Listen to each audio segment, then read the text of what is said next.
నమస్కారం. ఈనాటి మన విశ్లేషణకు స్వాగతం. ఈరోజు మనమొక అద్భుతమైన విషయాన్ని మాట్లాడుకోబోతున్నాం. అదేంటంటే విపరీతమైన ఒత్తిడిని, కష్టాలను ఎదుర్కోవడమెలా. దీనికోసం మనమొక పాత ఆధ్యాత్మిక కథలోకి వెళ్తున్నాం. ఒక గురువుగారు మానసిక ఒత్తిడిని జయించడానికి ఇచ్చిన ఒక ప్రాక్టికల్ పాఠం గురించి ఇవాళ డీకోడ్ చేద్దాం. ఒక్కసారి ఊహించుకోండి, పూర్తిగా అలసిపోయి ఇక నా వల్ల కాదు అని ఫిక్స్ అయిపోయిన ఒక వ్యక్తి తన గురువుగారి దగ్గరకు వెళ్లాడు. వెళ్ళి, నాకు జీవితం మీద విరక్తి పుట్టేసింది, అసలు బతకాలని కూడా అనిపించట్లేదు అని తన బాధను వెళ్లగక్కాడు. నిజానికి ఈ ఫీలింగ్ మనలో చాలామందికి ఏదో ఒక టైంలో అనిపించే ఉంటుంది కదా. ఆ శిష్యుడి నిస్సహాయత ఏ స్థాయిలో ఉందో ఇక్కడే మనకు అర్థమవుతోంది. మొదటి భాగం, ఒక చేదు పోరాటాల జీవితం. అసలు అతని పరిస్థితి ఏంటో, అతన్ని అంతలా కుంగుదీస్తున్న ఆ సమస్యలేంటో ఇప్పుడు చూద్దాం. భరించలేని అప్పుల బాధలు, ఇంట్లో రోజూ గొడవలు, అస్సలు మాట వినని పిల్లలు, ఆఫీస్కెళ్తే పాలిటిక్స్, ఇక కేవలం తమ అవసరాల కోసమే పలకరించే బంధువులు. ఇవన్నీ వింటుంటే చాలా రిలేటబుల్గా అనిపిస్తోంది కదూ. ఈ లిస్టు చూస్తుంటేనే ఆ శిష్యుడు ప్రతిరోజూ ఎంతటి భారీ మానసిక ఒత్తిడిని మోస్తున్నాడో స్పష్టంగా అర్థమవుతోంది. ఆ ఒత్తిడి మొత్తం అతన్ని ఉక్కిరిబిక్కిరి చేసేస్తోంది. మరే, ఇలాంటి టైంలో ఎవరైనా ఏం చేస్తారు? కొన్ని సానుభూతి మాటలు చెబుతారు. కాని ఆ గురువుగారు ఎలాంటి మామూలు సలహాలు, ఉపన్యాసాలు ఇవ్వలేదు. దానికి బదులుగా ఆయనొక వింతైన మందు ఇస్తానని చెప్పారు. అదేంతో తెలుసా? ఒక అద్భుతమైన ప్రాక్టికల్ ఎక్స్పెరిమెంట్. ఇక్కడే మన రెండో భాగం మొదలవుతుంది. అదే ఈ చిన్న కప్పు పరీక్ష. ఆ ప్రయోగం కోసం గురువుగారు ముందుగా ఒక చిన్న కప్పు తీసుకున్నారు. అందులో కేవలం ఒక 100 మిల్లీలీటర్లు నీడు మాత్రమే పోశారు. ఇక్కడ నీటి పరిమాణం చాలా తక్కువగా ఉందని మనం గుర్తుంచుకోవాలి.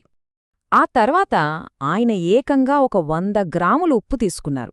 ఒక్కసారి ఆలోచించండి, ఆ కొద్దిపాటి నీళ్లతో పోలిస్తే ఈ 100 గ్రాముల ఉప్పు అనేది చాలా ఎక్కువ కదా.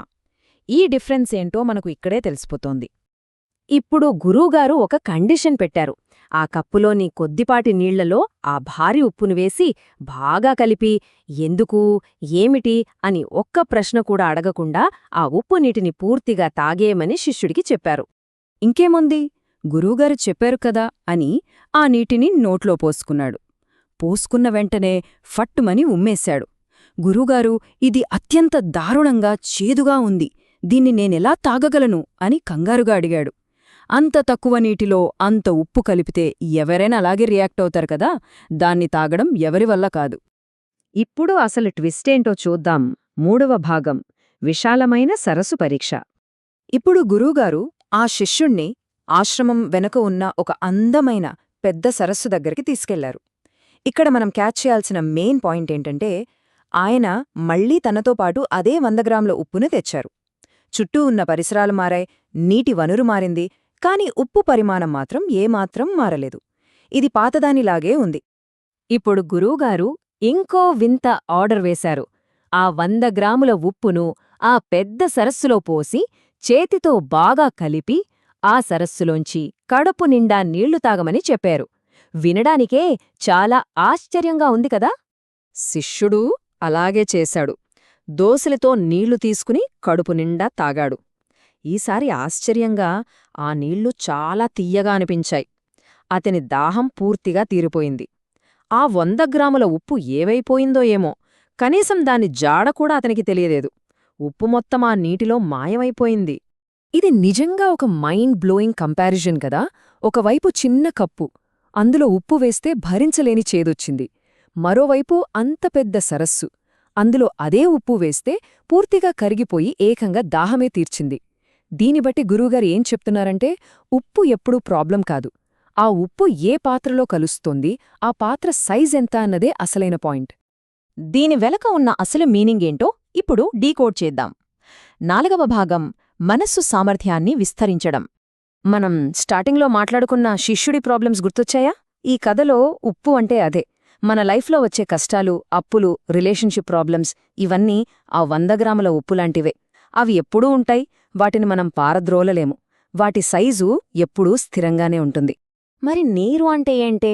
ఇక్కడ నీరు అంటే ఏదో భౌతికమైన ద్రవం కాదు సుమా. అది మన బ్రెయిన్ కెపాసిటీ, మన ఎమోషనల్ పవర్. ఆ కష్టాలను తట్టుకునే మన స్థితిస్థాపకత అంటే మన మెంటల్ స్ట్రెంగ్త్ అనమాట. మనం మనసుని ఆ చిన్న కప్పులా ఉంచుకుంటే ప్రతి చిన్న ప్రాబ్లం భరించలేనంత చేదుగా అనిపిస్తోంది.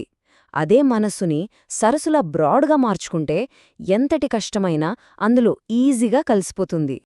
అందుకే గురువుగారు ఒక అద్భుతమైన మాట చెప్పారు. దేనైనా తట్టుకోగల విశాలమైన హృదయం మనకుంటే జీవితాంతం మనం ప్రశాంతంగా ఉండవచ్చు. ఎంత అద్భుతమైన థాట్ కదా ఇది. కష్టాలెప్పుడూ ఒకేలా ఉంటాయి, కానీ వాటిని రిసీవ్ చేసుకునే మన మైండ్ సెట్ మారాలి. ఇదే ఆ గురువుగారిచ్చిన అసలైన మందు.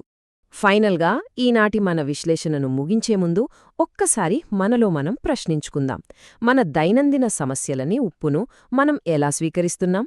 మన మనస్సును ఇంకా ఒక చిన్న కప్పులాగే ఉంచుకొని బాధపడుతున్నామా? లేదా ఒక పెద్ద ప్రశాంతమైన సరస్సులా మన ఆలోచనల్ని విస్తరించుకుంటున్నామా? ఒక్కసారి ఆలోచించండి.